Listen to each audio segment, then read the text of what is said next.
le logement et la loi Duflot, qui sera peut-être bientôt amendée. Selon Manuel Valls, ça ne permet pas le redémarrage du secteur. Avec nous pour en parler, Henri Buzy-Cazaux, bonsoir. Bonsoir. Vous êtes le président de l'IMSI, l'Institut du Management des Services Immobiliers. Alors cette loi Allure, elle a été promulguée en mars. Tous les décrets ne sont pas encore parus. Et qu'est-ce qu'il y a rapidement dans cette loi? Concrètement, qu'est-ce que c'est que cette loi Allure? Deux parties. Une partie urbanisme qui simplifie plutôt les choses pour l'acte de construire et une partie qui touche au rapport entre propriétaires et locataires, qui touche à l'exercice des agents immobiliers, des administrateurs de biens, des syndics notamment. Voilà. Manuel Valls estime que cette loi freine les constructions immobilières. Est-ce que c'est vrai et dans quelle mesure ? Je crois qu'il y a eu des discours très négatifs sur cette loi qui ont donné le sentiment qu'elle allait embarrasser, compliquer. C'est vrai qu'elle ajoute des contraintes, mais aussi de la clarté, plus de rigueur. Il était inévitable qu'il faille s'adapter. Ce n'est pas pour ça que la construction aujourd'hui est à un niveau extrêmement bas. C'est pour des raisons économiques fondamentalement, désolvabilisation des ménages, inquiétude générale. Je ne prête pas à cette loi un pouvoir bloquant qu'elle n'a pas. Manuel Valls utiliserait un faux prétexte pour la détricoter, c'est le terme qu'on utilise ? Non, je crois que très clairement, on est dans la phase d'application de cette loi. Elle est toute neuve, l'encre n'est pas sèche. On attend 200 décrets. Ce n'est pas que tous n'ont pas été pris, aucun n'a été pris. Donc on est dans la phase d'application et ce sont des choses très concrètes qui vont toucher à la vie quotidienne des ménages. Il faut un temps d'adaptation. Et puis il y a deux sujets bloquants, c'est vrai. On savait que leur mise en œuvre poserait un vrai problème, c'est la garantie universelle des loyers, parce qu'il faut un budget et que probablement l'État ne l'a pas. Et deuxièmement, l'encadrement des loyers. En a-t-on besoin dans autant de villes qu'on le pensait? Sûrement pas.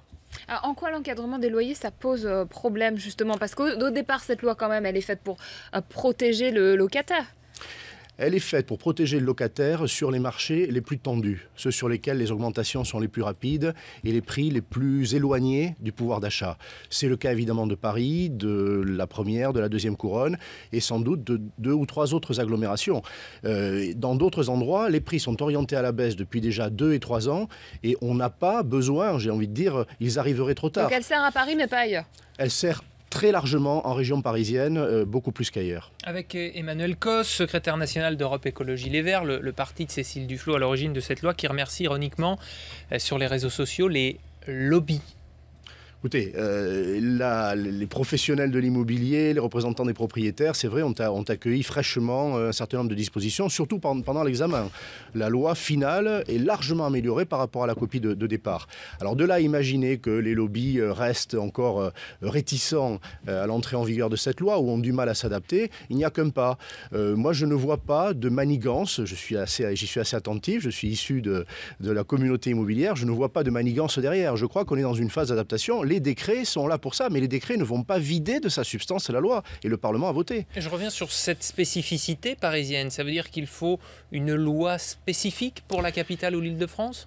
Le marché parisien, on sait très bien que les dispositions qu'on prend d'une manière générale n'y suffisent jamais. Il faut toujours faire plus à Paris, contrôler davantage, être beaucoup plus vigilant. Et c'est certain que c'est le marché le plus douloureux, le plus sensible politiquement et socialement. Louer, construire sur des bureaux, des logements de bureaux qui sont inoccupés, c'était une possibilité également. Oui. Toutes les solutions sont bonnes à prendre à Paris. Il faut toutes les additionner. Imaginez de surélever les immeubles. La loi Allure le permet plus facilement. Imaginez de transformer des bureaux. Ça n'est pas du tout absurde. Imaginez d'utiliser des terrains, notamment de l'État. Il n'est que temps de le faire.